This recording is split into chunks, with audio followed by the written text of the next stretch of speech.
সূরা আল কাফিরুন এবং সূরাতুল ইখলাস ফজরের সুন্নত এবং মাগরিবের সুন্নতে পড়া, এটা আল্লাহ রাসূল সাল্লাল্লাহু আলাইহি ওয়াসাল্লামের সুন্নাহ।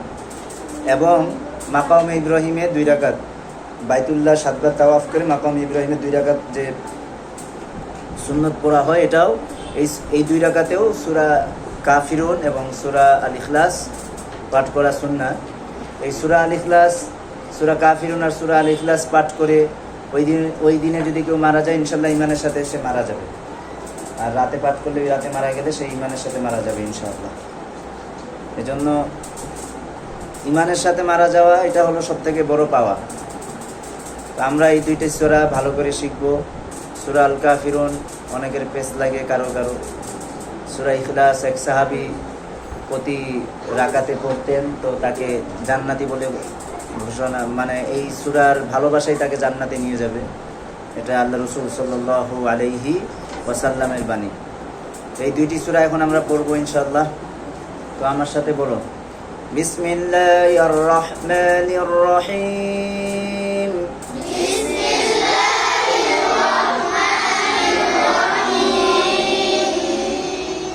ভালো করে, বিসমিল্লাহির রহমানির রহিম।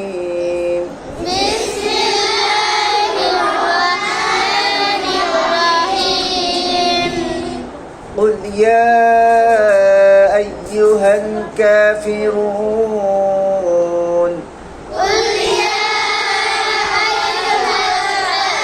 الكافرون لا أعبد ما تعبدون لا أعبد ما تعبدون ولا أنتم عابدون ما أعبد ولا أعبد ما تعبدون ولا أنا عابد ما عبدتم ولا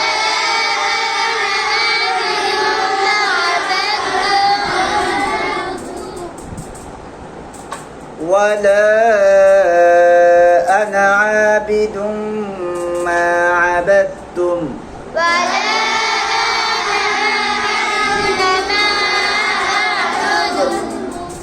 ولا أنتم عابدون ما أعبد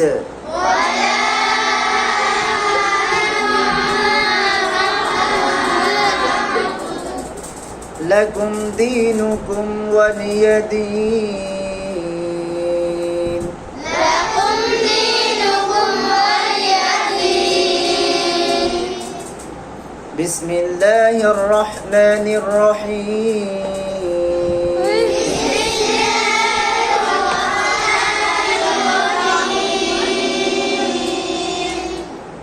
قل هو الله أحد قل هو الله أحد الله الصمد الله الصمد لم يلد ولم يولد لم يلد ولم يولد ولم يكن له كفوا أحد ولم يكن له كفوا أحد